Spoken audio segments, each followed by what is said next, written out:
Ayato arrives at Seidokan Academy in the battle city of Asterisk to uncover the truth behind his missing sister, but his journey soon brings him closer to several talented young women, from the fiery Yulis to others who gradually develop feelings of their own for him.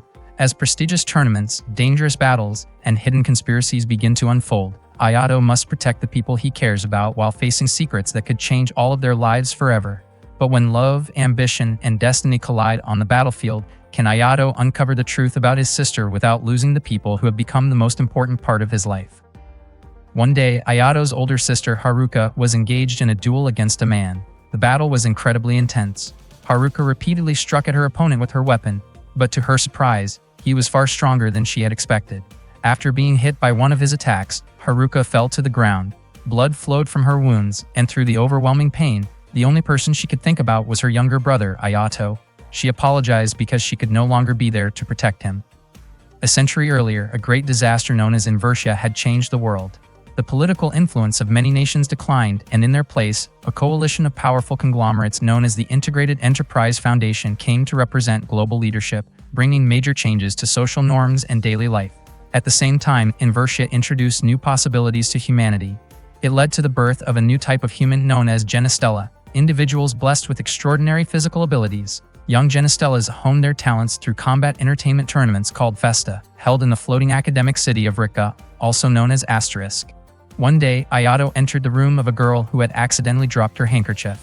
He intended to return it to her, but his face immediately turned red when he realized she was in the middle of changing clothes. Ayato quickly apologized and explained that he had only come to return the handkerchief she had dropped. The girl asked him to turn around. Feeling extremely embarrassed, she raised her voice in surprise. Ayato immediately turned away and the girl hurriedly finished getting dressed. Ayato thought that if he explained the situation properly, she would surely understand. After changing, the girl asked for her handkerchief. Nervously, Ayato handed it back to her. She was deeply touched, and Ayato slowly approached her while explaining that he had picked it up after the wind had carried it away. The girl sincerely thanked him and mentioned that the handkerchief was very important to her. Ayato felt a little embarrassed by her heartfelt reaction. Unexpectedly, after expressing her gratitude, the girl suddenly prepared to attack Ayato. Sensing the intimidating aura surrounding her, Ayato immediately focused on avoiding her Amaryllis attack. An explosion erupted, but fortunately, Ayato managed to leap to safety beforehand. The girl continued chasing him and was surprised that he had been able to evade her attack. Deciding to take the situation more seriously, she intensified her pursuit. Meanwhile, a crowd began gathering to watch the commotion. Ayato could not understand why she was attacking him after thanking him just moments earlier. The girl admitted that she was grateful for the return of her handkerchief, but she could not overlook the fact that Ayato had entered the girl's dormitory and accidentally seen her while she was changing clothes. She felt that he should take responsibility for his actions. Ayato was stunned by how quickly the situation had escalated. He explained that he had only recently transferred to the academy and had not known that the building was a girl's dormitory. The girl accepted his explanation, but she still believed the matter could not simply be ignored. She then introduced herself as Yulis, the 5th-ranked student at Seidokan Academy. Yulis challenged Ayato to a duel. If Ayato won, she would forgive him. However, if Yulis won, Ayato would have to comply with the condition of her choosing. Ayato hesitated to accept because he did not even have a sword. Suddenly, one of the spectators tossed a sword toward him.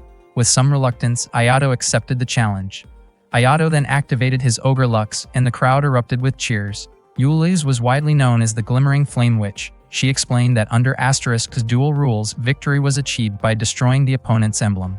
As soon as the duel began, Yulis launched a piercing attack with her Longiflorum spear. The moment the strike was aimed at him, Ayato swiftly dodged and deflected it. Yulis immediately increased the speed of her spear assaults. Ayato skillfully parried and evaded every attack, even as his breathing became increasingly heavy. The spectators were impressed by the abilities of the new transfer student. Many began wondering whether Yulis had been holding back. Yulis herself was surprised, as her attacks were normally more than enough to overwhelm an ordinary opponent. Convinced that she still held the advantage, she decided to prove her superiority. She unleashed an Amaryllis attack. Rather than retreating, Ayato charged directly toward the massive attack. He intended to use close-range combat to break through it. Seeing his approach, Yulis immediately detonated the Amaryllis attack the moment Ayato entered its effective range. Seeing the massive explosion, Yulis was convinced that Ayato had no chance of escaping an attack from such a close range. However, while standing at the center of the blast, Ayato used the Twin Dragon Sword style. A moment later, he suddenly leaped toward Yulis after noticing an incoming attack aimed in her direction. Ayato pushed Ulysses out of the way, preventing her from being struck. The two of them fell to the ground together. Ulysses' face immediately turned red when she realized that Ayato had landed on top of her. As she glanced to the side, she noticed a spear of light embedded nearby and became certain that she had been its intended target. She demanded to know why Ayato had done such a thing, but Ayato was confused, believing that question should have been directed at Silas, the one who had thrown the spear of light. Ulysses grew even more embarrassed when she noticed that one of Ayato's hands had accidentally landed on her chest. Ayato immediately realized what had happened, quickly moved away, and sincerely apologized for the accident. The other students were astonished that Ayato had somehow managed to bring Ulysses to the ground. At that moment, Ulysses was extremely annoyed with him and looked ready to continue their confrontation. Suddenly, Claudia arrived and stepped in to stop the duel. Ulysses questioned what authority Claudia had to interfere in her affairs. Claudia then deactivated their badges and explained that she had the authority to do so as the vice president of the Red Lotus. She informed them that Ayato was not yet officially a student of Seidokan Academy because his enrollment documents had not been fully processed. Claudia then introduced herself as the president of Seidokan Academy's student council. As it turned out, she was also a first-year student, just like Ayato. However, she had been studying at the academy since middle school. As they walked together through the school corridors, Claudia asked Ayato not to be overly formal with her. In return, Ayato requested that she stop speaking so formally as well. Claudia explained that it was simply part of her etiquette and not something he needed to worry about. She jokingly described herself as a cunning person and said that being polite in public was the least she could do. She even humorously claimed that her mind was so dark it was as if it had been coated in black honey. A moment later, she made another playful joke that completely caught Ayato off guard. Claudia laughed and admitted that she simply enjoyed seeing his amusing reactions. Claudia then invited Ayato into her room and welcomed him to Asterisk. Ayato was immediately captivated by the breathtaking view of the city. Claudia explained that, as a transfer student attending Seidokan Academy on a scholarship, she had one expectation for him: victory. She proceeded to introduce the 6 academies of Asterisk: Garrardworth, Alicant, Geelong, La Wolf, Queenvale, and Seidokan. These 6 institutions gathered selected Genestella from all over the world so they could develop and refine their abilities. Every year, the 6 academies competed in a series of tournaments known as Festa. These battles between Genestella were major international events that attracted worldwide attention and could be considered one of the primary reasons Asterisk had been established. Unfortunately, Seidokan Academy's performance had declined over the past few years. Claudia asked Ayato to participate in the Festa, explaining that if he achieved success, the academy would be willing to grant whatever wish he desired. Ayato admitted that he was not particularly interested in that offer. Claudia then asked what his true reason was for coming to the academy. Ayato wanted to know whether his older sister Haruka had once attended Seidokan Academy. Claudia accessed the academy's student records and discovered information about a student who matched that name. Haruka had enrolled at Seidokan approximately 5 years earlier, but after attending for only 6 months, she had withdrawn due to personal reasons. Beyond that, almost all records related to her had been erased. There were also no records indicating that Haruka had ever participated in the Festa or appeared in any of the academy's named lists. In fact, even the evidence that she had attended Seidokan at all seemed uncertain. Claudia then showed Ayato information about Cerberesta, one of the academy's Ogre Lux weapons. It was an extraordinarily powerful weapon equipped with a highly advanced Mana-Dite core and was regarded as one of the most formidable Ogre Lux in existence. Although there were no records showing that Cerberesta had ever been officially used, battle data associated with it still existed. Based on the available information, Claudia believed that Haruka was most likely no longer connected to the academy, a conclusion she deeply regretted. Ayato thanked Claudia for sharing everything she had discovered. However, he explained that he had not come to the academy solely to search for Haruka. According to Ayato, the real reason he had come to Asterisk was to discover his own identity and purpose. Claudia smiled and remarked that Ayato was the kind of person who was very difficult to persuade. Claudia explained that scholarship transfer students were authorized to use the academy's Ogre Lux weapons, including Cerberesta. She planned to prepare the necessary authorization documents first, and in the meantime, she would provide Ayato with a different weapon. Ayato asked about his enrollment paperwork, which he believed was still incomplete. Unexpectedly, Claudia embraced him from behind, catching him off guard. She expressed her happiness that she and Ayato had finally met again. Confused by her remark, Ayato did not understand what she meant. Claudia then admitted that she had only been teasing him. It turned out that the claim about his incomplete enrollment documents had been false. Claudia confessed that she had made up the story for a good reason, and Ayato had already been officially accepted as a student at the academy. The excuse had been extremely effective in stopping the duel between Ayato and Ulysses. so there were actually no remaining documents for him to take care of. When classes began, the teacher introduced Ayato to the rest of the students. She hoped everyone would get along well with him. The teacher then assigned Ayato a seat near Yuli's because the two of them were already being seen as troublemakers. Yuli's immediately objected to that label. The teacher pointed out that both of them had caused quite a commotion earlier that morning. Ayato quickly headed to his seat. As soon as the lunch break started, Ayato greeted Yuli's. Yuli's thanked him for helping her earlier that morning. Ayato asked whether she was still upset with him. Yuli's remembered what had happened between them and admitted that she was not pleased with his actions. However, she also acknowledged that he had helped her. She considered it a debt of gratitude and stated that she would be willing to help him once if he ever needed it. Even so, she made it clear that she had no intention of becoming particularly close to him. The student sitting behind Ayato commented that Princess Yuli's had always been difficult to approach. He introduced himself as Eiichiro and revealed that he was also Ayato's roommate. As they walked through the school corridors together, Ayato asked whether Eiichiro's reference to Yuli's as a princess was merely a nickname. Eiichiro explained that Yuli's was an actual princess. After the inversion, several European kingdoms had risen to prominence again, including the kingdom of Lusitania, where Yuli's belonged to the royal family. She was also one of the rare Genistella known as a Striga. Ayato was surprised by how much Eiichiro knew about Yuli's. Eiichiro explained that he was a member of the school newspaper club. Curious, Ayato asked why Yuli's fought so often. Eiichiro replied that many people wondered the same thing. Despite being kind, powerful, and a princess, Yuli's constantly attracted attention. However, she had a strict personality and disliked becoming the subject of gossip. Many students disliked her and frequently challenged her to duels. Yuli's defeated every challenger, rapidly climbing the rankings until she reached 5th place. Unfortunately, the result was that she became increasingly isolated from those around her. Later, Ayato returned Eiichiro's sword and thanked him sincerely, believing that Eiichiro had helped him avoid the duel. Eiichiro was puzzled and wondered how Ayato had known the sword belonged to him. Ayato explained that he seemed to recognize people through their voices. Eiichiro was amazed that Ayato had been able to distinguish his voice in the middle of a crowded area and even remember it afterward. Ayato mentioned that his older sister had always taught him to return anything he borrowed. Suddenly, they heard an angry young man demanding to know why Yuli's had chosen to duel a new student. Yuli's showed little interest in the complaint. She pointed out that she had already defeated him 3 times and saw no reason to accept another challenge from him. Ayato asked who the young man was. Eiichiro explained that he was Lester, the 9th-ranked student and one of the Page 1 members.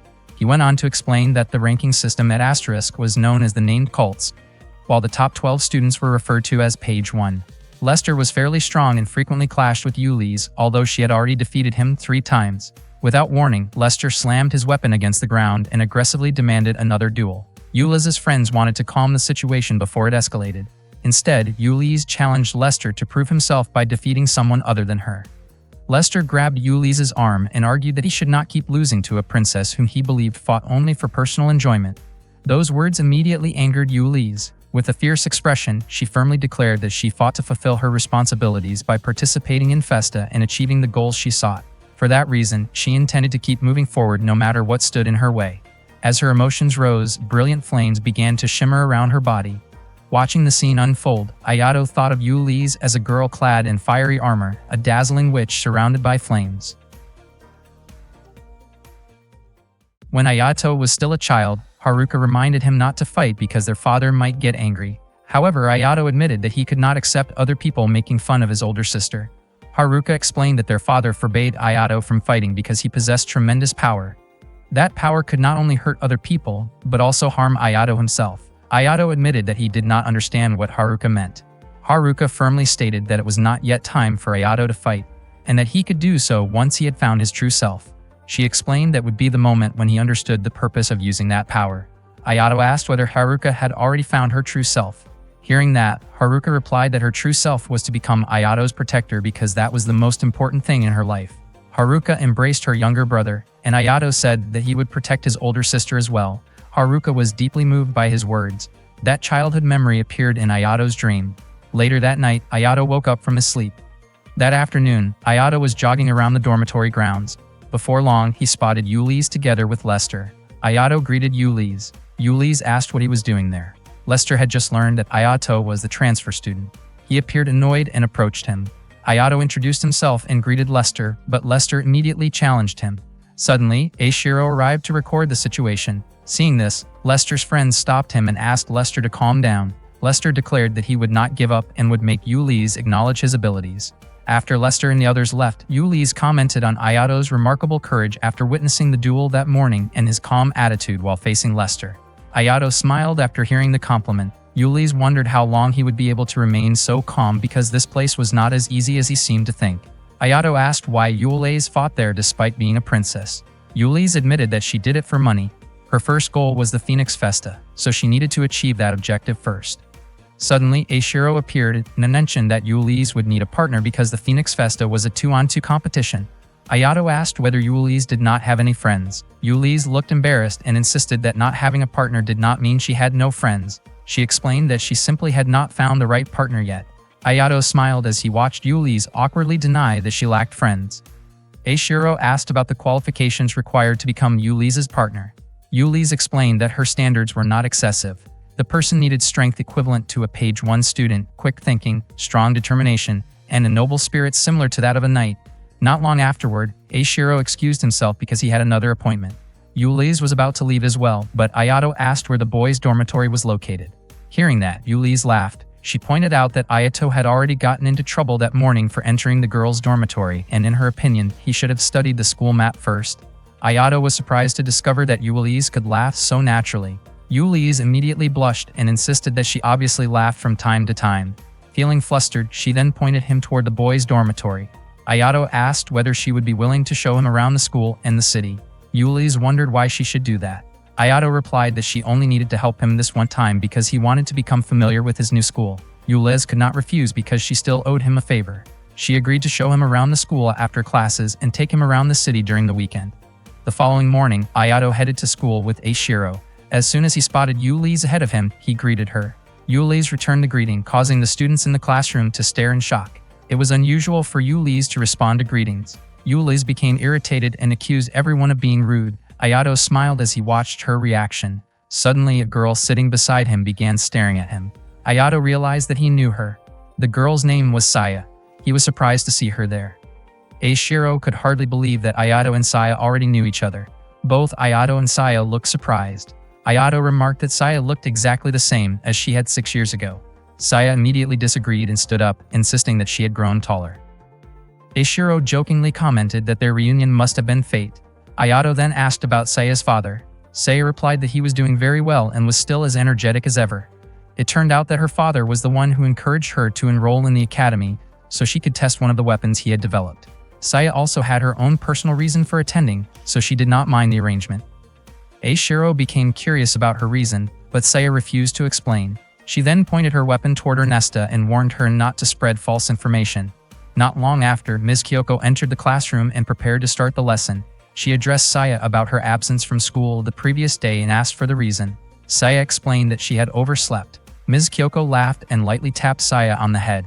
It turned out that Saya had already skipped school several times before, so Ms. Kyoko warned her not to do it again. Otherwise, she would have to attend additional classes. Ayato was not surprised to learn that Saya still had trouble waking up early in the morning. Yuli's looked irritated as she watched how comfortable Ayato and Saya seemed around each other. After school, Yuli's checked her reflection and fixed her hair before heading out with Ayato. At that moment, Ayato was busy chatting with Saya when Yuli's interrupted their conversation. Ayato asked whether Yuli's was ready, and she admitted that she was simply keeping the promise she had made. Saya became curious about the promise Yuli's was referring to. Ayato explained that Yuli's had promised to show him around the academy. Saya wondered why it had to be Yuli's. Yuli's had no intention of explaining herself because she considered it none of Saya's business. Just as Yuli's and Ayato were about to leave, Saya offered to show Ayato around the academy herself because it seemed as though Yuli's was only doing it out of obligation. Yuli's insisted that she would never break a promise she had made. Saya argued that if Yuli's was only forcing herself to do it, then Ayato would be better off touring the academy with her instead. Yuli's denied feeling forced in any way. She pointed out that she had been studying at the academy since middle school, while Saya had only enrolled that year. Neither of them wanted to back down, and Ayato felt uncomfortable watching the situation unfold. Suddenly, Claudia appeared and linked her arm with Ayato's. She claimed that she was actually the most suitable person to guide him around because Yuli's had transferred to the academy during her 3rd year, while Claudia had been there since her 1st year. Saya and Yuli's could not understand why Claudia had decided to get involved. Claudia put on a pleading expression, but both Yuli's and Saya firmly rejected the idea. Claudia explained that she had come to deliver some documents for Ayato. She informed him that the Ogre Lux selection process and compatibility test would take place the next day, and she asked him to sign the paperwork. Ulysses found it strange that the student council president had personally delivered documents to Ayato.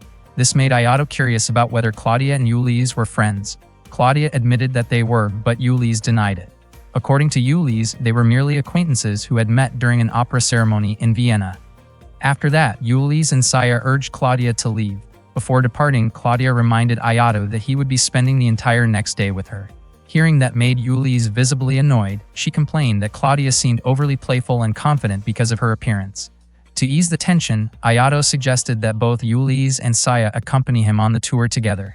Ulysses and Saya agreed since neither of them wanted the disagreement to escalate further.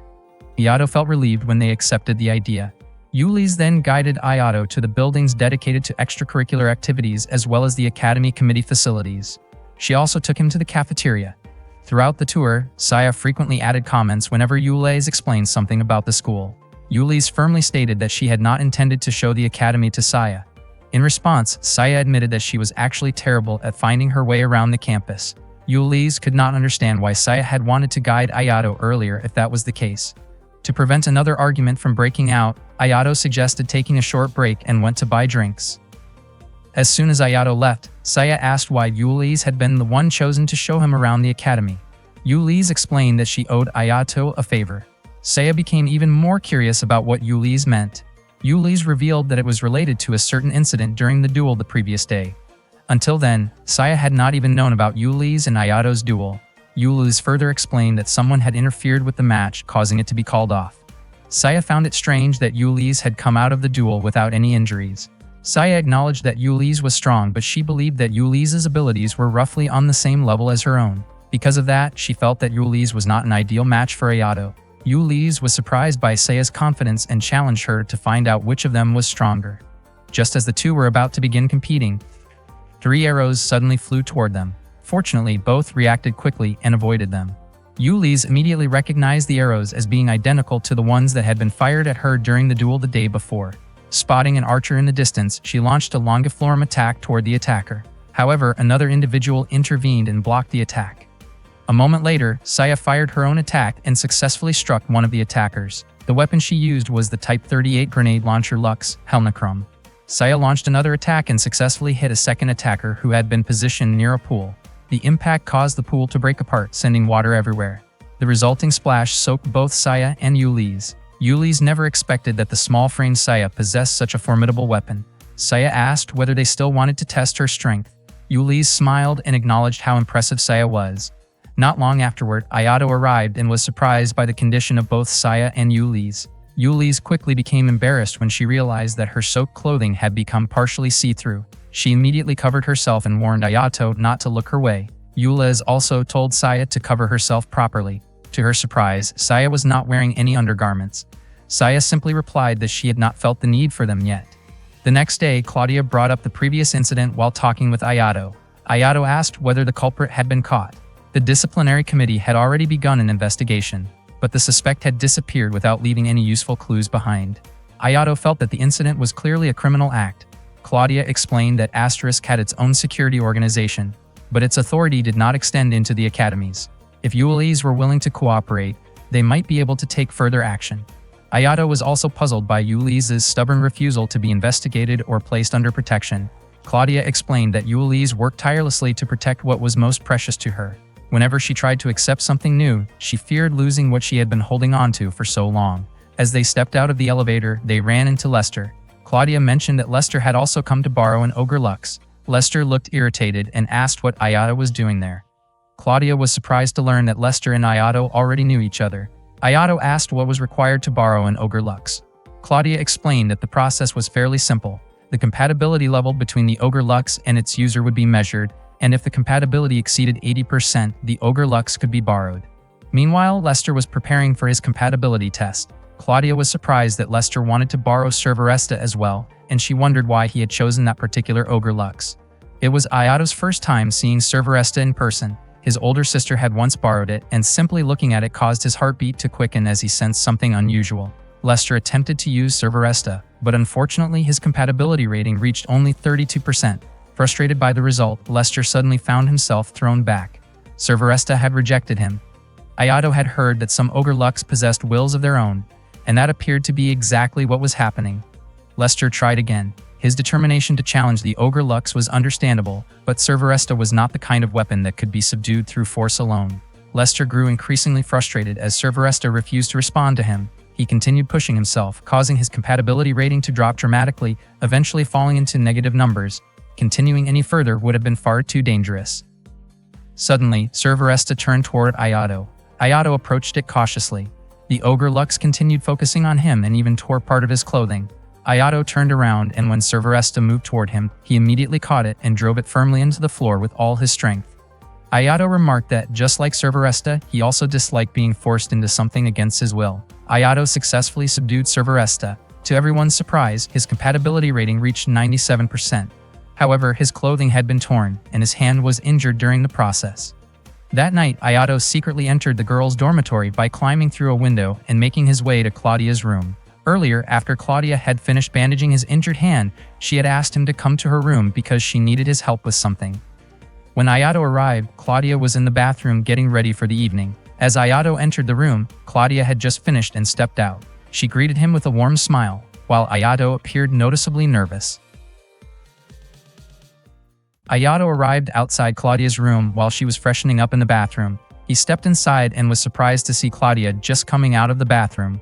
Ayato immediately became nervous when he saw her smiling at him. He had not expected Claudia's room to be so spacious, and he wondered whether that was one of the privileges that came with being the student council president. Claudia denied that assumption. The room was actually a privilege she received because of her academic ranking.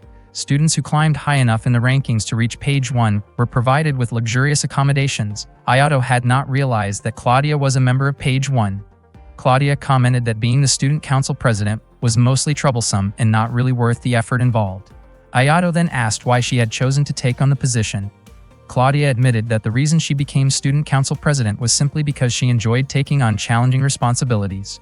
Ayato realized that the reason Claudia had called him over was probably related to one of those responsibilities. Claudia then showed him a list of students who were supposed to participate in the Festa Phoenix. However, several of them had withdrawn due to injuries they had suffered over the past few weeks. The causes of the injuries varied, but it seemed that they had been targeted by outsiders, much like what had happened to Ulis. The disciplinary committee suspected Lester and Randy because neither of them had an alibi during the most recent incident. Ayato pointed out that without evidence, no action could be taken against them. Claudia explained that she believed she could predict the next target, Ulis.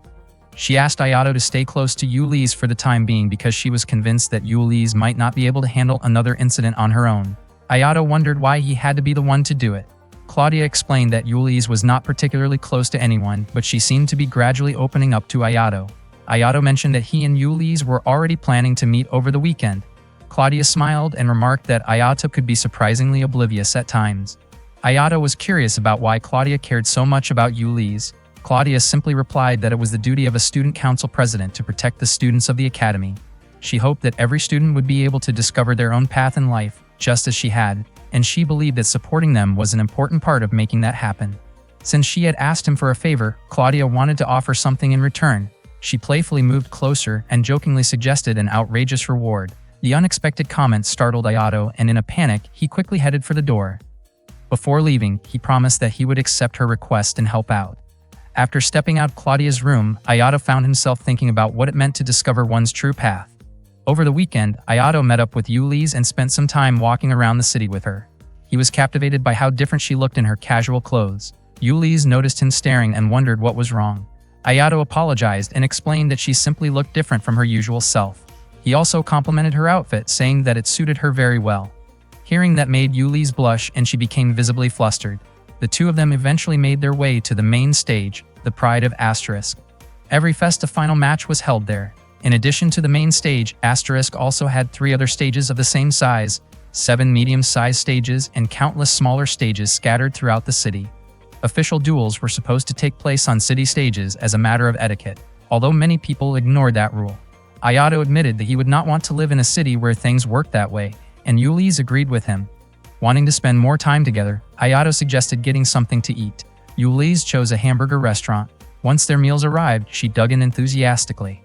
Ayato asked whether she was really a princess, since princesses did not usually seem like the type to eat at hamburger restaurants. Yuli's replied that it was merely a stereotype. She had learned about hamburger restaurants from friends back where she used to live. The conversation eventually shifted to the attack that Yuli's had experienced earlier. Ayato hoped that she would avoid going out alone and stay away from unnecessary duels for a while. Yuli's rejected the suggestion. She refused to let people like that limit her freedom. She intended to find her own way forward and did not want others deciding things for her. At that moment, Lester appeared and mocked her determination, bringing up the fact that she had recently been targeted. Yuli's confidently replied that she would never back down from an opponent standing right in front of her. Lester declared that he wanted to be that opponent, but Yuli's still refused because she had no interest in fighting him. Frustrated, Lester raised his voice, causing nearby people to become uneasy. Ayato then pointed out that if Yuli's considered people who attacked others from behind to be cowards, then those were the kinds of opponents she looked down on. Lester became furious at being compared to such people. He activated his Ogre Lux and challenged Ayato to a duel. However, Ayato declined, explaining that he had no reason to fight. That response only made Lester angrier. Fortunately, Lester's companions stepped in and tried to calm him down. They reminded him that he was not the kind of person who looked for excuses to challenge others to fights. After hearing their words, Lester finally decided to leave. Yuli smiled at Ayato and said that he was quite brave. She then wiped the sauce off Ayato's face with a tissue. She had never expected Ayato to be someone who was always full of surprises. After they finished eating, Ayato and Yuli's continued their walk around the city. Suddenly, they noticed several students from the Wolf Academy who appeared to be preparing for a fight. As they clashed with one another, Yuli's quickly realized what was happening. She was convinced that those people were trying to lure her into a trap, something that had happened many times before. People often cause disturbances as a way to surround and corner her. Ayato asked whether that meant those people were specifically targeting Yuli's. However, Yuli's was not completely sure, since they could simply be mercenaries hired to do whatever job they were paid for. Without warning, a spear flew toward Yuli's. Fortunately, she reacted in time and dodged the attack. Seeing no other choice, she decided to defend herself. Yuli's unleashed her flame abilities and quickly overwhelmed her attackers. Yuli's defeated them all in a short time and demanded to know who had sent them. It turned out that they did not know. They had only been paid to harm Yuli's and Ayato. Yuli's then asked for a description of the person who hired them. According to them, the individual was heavily built and dressed entirely in black. Surprisingly, the suspect was still nearby. Yuli's immediately ran after him. Ayato warned her not to pursue the person too far. As Yuli's gave chase, another attacker suddenly struck from a different direction. Fortunately, she swiftly avoided the incoming arrow. Ayato hurried after her to make sure she was safe. To his surprise, another assailant was flying near him. Just as the attacker prepared to shoot another arrow at Yuli's, Ayato called out to warn her. The attacker then redirected the shot toward Ayato. Fortunately, Ayato used his weapon to deflect the arrow. One of the arrows came dangerously close to him and tore part of his clothing. Yuli's was extremely worried about Ayato. She scolded him for being reckless, saying that he should have avoided the attack instead of allowing his weapon to be damaged. Ayato replied that he had simply done the best he could. Realizing that they could not continue fighting against such large numbers, Yuli's decided that they should leave before the security organization arrived. As they departed, Yuli's asked whether Ayato still had some time to spend with her. That night, Ayato arrived at Yuli's room through the window. Yuli's approached him and asked him to take off his jacket. Ayato was startled and confused by the request. Yuli's found his reaction strange and quickly realized that he had misunderstood her intentions. She explained that she had only called him over because she wanted to repair the tear in his clothing. Ayato asked whether Yuli's knew how to sew. Although she admitted that she was not an expert, she said that she could manage it. Yuli's explained that his clothes had been damaged because of the incident involving her, and she did not want to owe him anything more. Ayato handed the damaged clothing to Yuli's. She immediately began sewing it while Ayato sat on her bed. Ayato asked whether a friend had taught her how to sew. Yuli's was surprised that he knew that. However, Ayato admitted that he had only made a guess. As Yuli's continued sewing, Ayato looked around her room. His attention was drawn to a photograph displayed on top of a table. He asked whether the picture showed Yuli's and her friends. Yuli's was startled and told him not to look through her personal things without permission. Ayato guessed that the girl standing in the center of the photo was Yuli's. Yuli's admitted that he was right. The photograph had been taken with her childhood friends. She explained that she had been quite tomboyish when she was younger. Back then, Yuli's often sneaked out of the palace. One day, she became lost in a poor district and was dragged into an alley by a group of criminals. Frightened and unable to do anything, she could only cry. Fortunately, the friends in that photograph arrived and rescued her. After returning to the palace, Yulise learned that they were actually orphans living in a rundown orphanage. From that point on, she frequently sneaked out to spend time with them. Ayato asked whether those children had known that Yulise was a princess. Yulise explained that she had kept her identity a secret from them, although the nuns at the orphanage had already known who she was. The orphanage had originally been established through a foundation created by Yulise's late mother.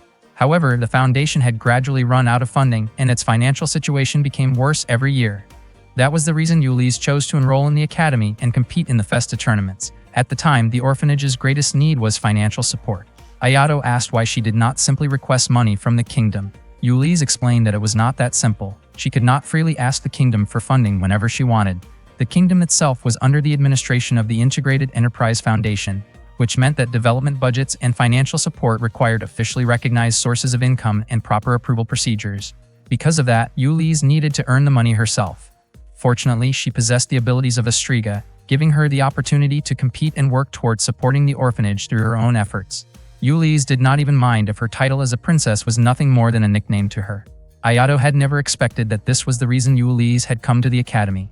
Yulise said that the city was cruel and unreasonable, forcing students to compete against one another while the entire world watched with endless fascination. A whirlwind of greed had consumed everything and continued to attract more and more spectators.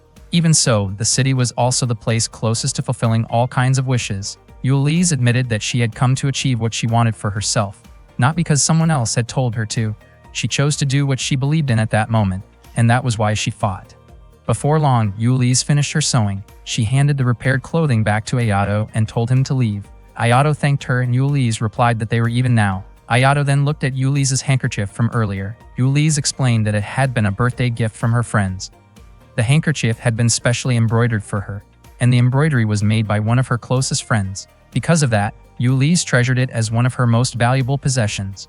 The next day at school, Ayato greeted Yulise while she was deeply focused on reading a letter. Yulise was startled before returning his greeting. She quickly left the classroom and told Ayato that she had something important to take care of that day. Eiichiro commented that Yulise seemed to be acting like her old self again. Not long afterward, Claudia approached Ayato. She asked what was troubling him since he looked so worried. Ayato explained that Yulise had received a letter that morning and had left with a gloomy expression. Claudia said that it likely meant Yulise was dealing with a problem. Ayato became even more concerned, and Eiichiro suspected that the letter might have come from the person who had targeted Yulise before. Meanwhile, Yulise was running toward a certain location.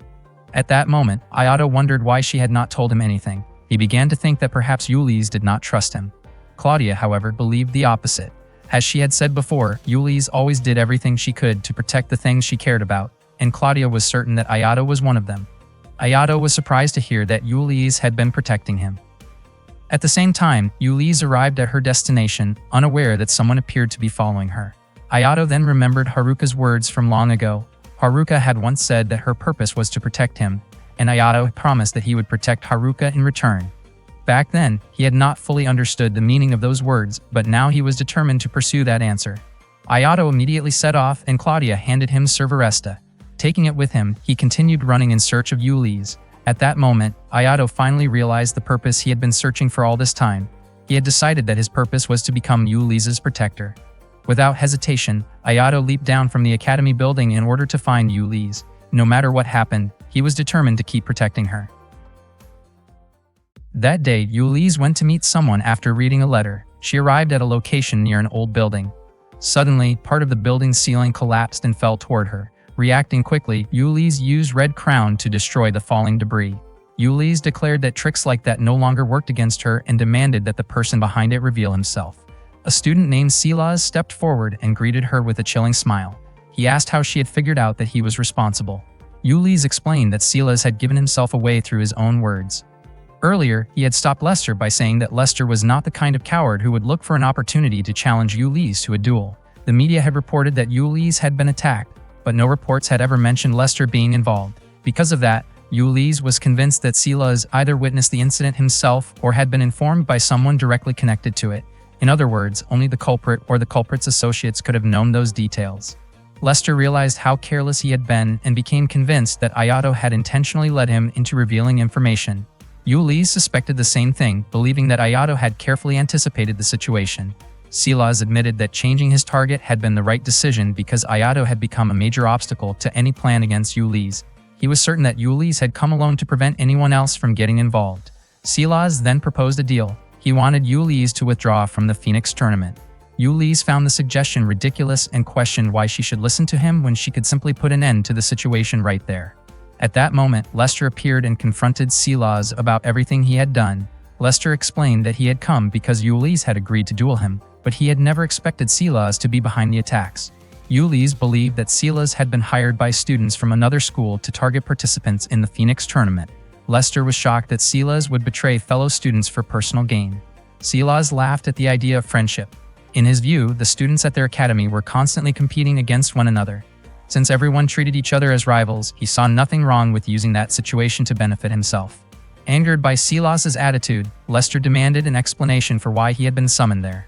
Silas revealed his plan. According to him, Lester would be framed as the attacker, and afterward both Lester and Ulysses would end up injured following their duel. Hearing this only made Lester even more furious. He immediately attacked Silas with his weapon, but a figure dressed entirely in black suddenly appeared and blocked the strike. Surprised, Lester asked whether this person was one of the allies Silas had been boasting about. Soon, 2 more figures appeared. Silas proudly introduced the 3 of them as his precious dolls. A moment later, the figures removed the cloaks covering them. Silas explained that these were not ordinary dolls. Unlike typical creations, they did not rely on any mechanical equipment whatsoever. Seeing this, Ulysses finally realized that this was Silas's true ability. Lester immediately unleashed Blasphemia in an attempt to destroy the dolls. Most of them were taken down, but one managed to endure the attack and continued advancing toward him. Lester moved forward, intending to finish the battle quickly. However, several other dolls suddenly opened fire from different directions. The barrage struck him and forced him to the ground, causing Ulysses to become concerned. As Ulysses tried to help Lester, Silas stopped her. More of his dolls began appearing one after another.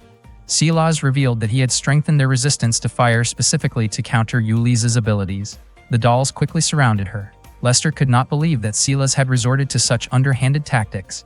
Even so, he declared that he could defeat Silas no matter how many dolls were sent against him.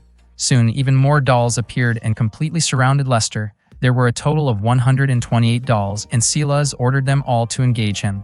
Silas laughed with satisfaction as he watched Lester struggle against the overwhelming numbers. The dolls rushed toward Lester from every direction. One of them suddenly leaped down from above and struck him, causing him to cry out in pain.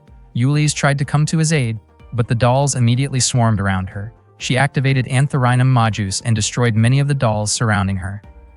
Silas acknowledged Ulysses' impressive skill, but he remained confident that she could still be defeated because he possessed far more dolls than she could handle. Ulysses fought them one by one in close combat. During the battle, she pierced one of the dolls with her attack, but instead of falling, it grabbed hold of her. Silas laughed and ordered several more dolls to fire at Ulysses. Ulysses raised a wall of flames to shield herself from the incoming shots. Most of the projectiles were blocked, but one managed to graze her left thigh. The injury caused her considerable pain, and the surrounding dolls quickly restrained her, leaving her temporarily unable to break free. Silas acknowledged just how powerful Ulysses was, but he believed that her weakness had narrowed her perspective. Ulysses pointed out that the academy backing Silas was Alicant. There were not many academies with mass-produced defensive technology capable of withstanding both her attacks and Lester's. Silas did not deny it, and he had no intention of letting Ulysses go so easily. Silas struck Ulysses' injured thigh, causing her to cry out in pain. At first, he had intended to wear her down gradually, but he decided it would be better to finish things quickly. One of Silas's puppets moved in to deliver the final attack, but fortunately, Ayato arrived just in time and immediately destroyed it. Ayato apologized to Ulysses for being late. Ulysses was shocked to see Ayato come to her rescue. Ayato carried Ulysses to a safer location. Ulysses asked what he was doing there. Ayato admitted that he had come specifically to save her. Ulysses firmly reminded him that the situation she had been facing was her own problem and should not have involved him. She scolded Ayato for putting himself in danger to help her, even though he knew the risks. Ulysses had once told Ayato that she fought to protect the children at the orphanage because it was a goal she had chosen for herself. In response, Ayato asked who was going to protect Ulysses. The question caught her completely off guard. Ayato explained that for a long time, he had been searching for what he could do and what he was supposed to do. After meeting Ulysses, he finally realized that she had dreams she wanted to achieve and the strength to make them a reality. He had also discovered his own purpose. Ayato wanted to become a source of strength for Ulysses. Embarrassed by his words, Ulysses called him an idiot. Suddenly, Silas appeared before them. He recognized that the power Ayato had used earlier was the ability of Cerberesta. Curious Silas wondered whether Ayato and Ulysses could defeat more than 100 of his puppets. Ayato remarked that Silas only knew how to rely on surprise attacks. In response, Silas immediately deployed all of his puppets, launching a coordinated assault against Ayato and Ulysses. Ayato activated his power without holding anything back. He released the tremendous strength within him and charged into battle against Silas's puppet army. In an instant, puppet after puppet was destroyed. Silas stared in shock, barely able to believe what he was seeing. Fear became visible on his face as he witnessed the overwhelming power Ayato possessed. Ulysses could only wonder who Ayato really was.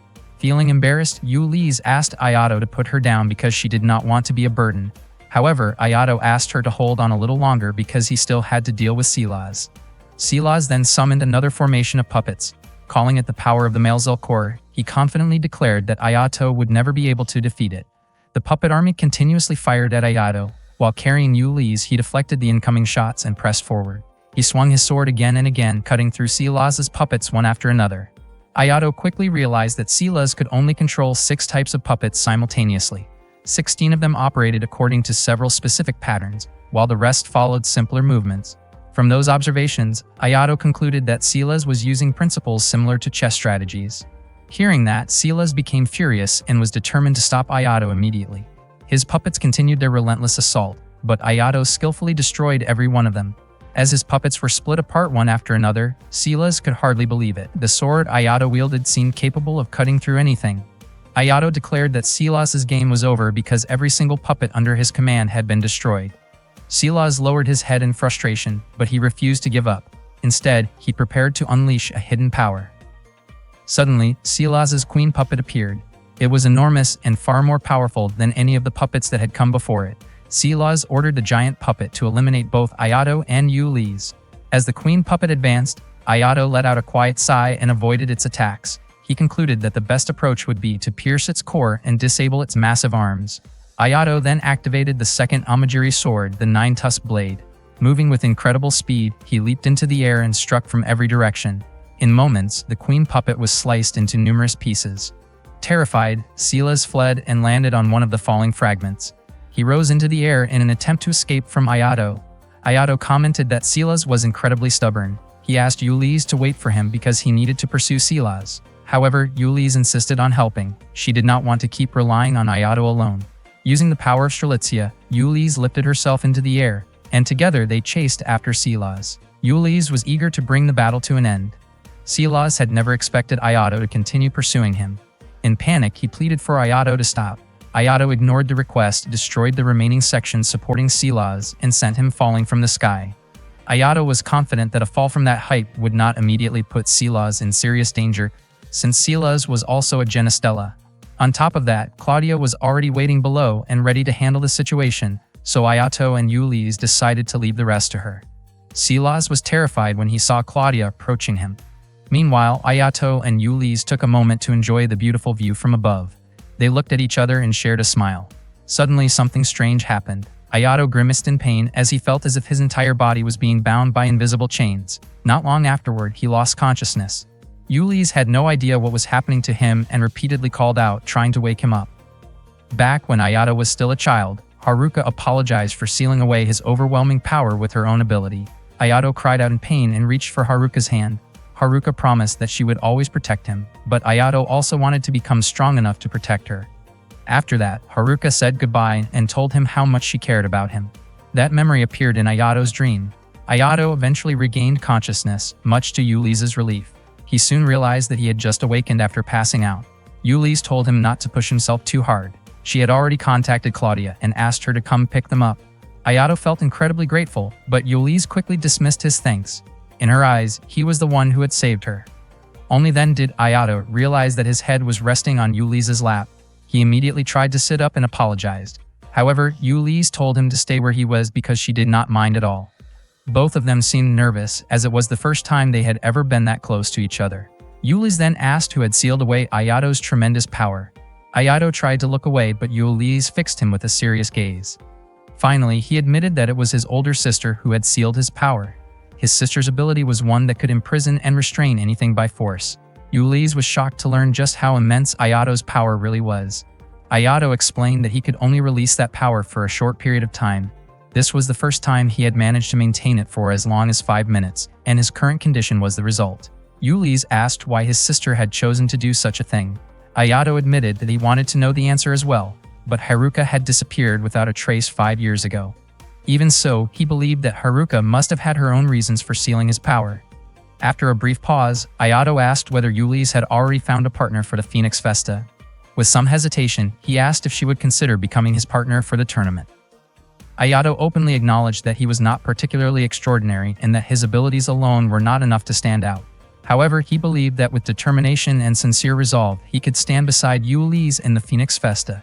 Ulises smiled and once again told him not to overexert himself. She pointed out that his normal level of strength would not be enough to support her in the tournament, and she was certain he did not want to end every match in the same condition he was in now after releasing his sealed power. Ayato replied that he did not mind. He had finally discovered what he truly wanted to be. He wanted to become a source of strength for Ulises. Ulises immediately blushed, her face turning bright red. Ayato noticed, but she quickly denied being embarrassed and told him to stop looking at her. Then, in a shy voice, Ulises asked whether he was truly serious about partnering with her. Deeply moved by his words, she remarked that Ayato was a very unusual person. Meanwhile, Silas was making his way through a narrow alley when a knife suddenly landed nearby. The attack had come from Claudia. She swiftly struck toward Silas, causing him to collapse to the ground. At that moment, Eiichiro appeared and commented that Claudia might have gone a little too far. Claudia calmly replied that her attack would not put Silas's life at risk because he was still useful to them. She then handed the remaining matter over to Shadowstar and instructed Eiichiro to extract every piece of information Silas possessed. Eiichiro accepted the assignment enthusiastically. He then wondered how Ayato and Ulises were doing. Unbeknownst to them, their conversation was being observed by a student from Alicant Academy named Ernesta. After listening in, Ernesta concluded that it was finally time to move forward with the next stage of her plan, especially now that she had already obtained the data she needed.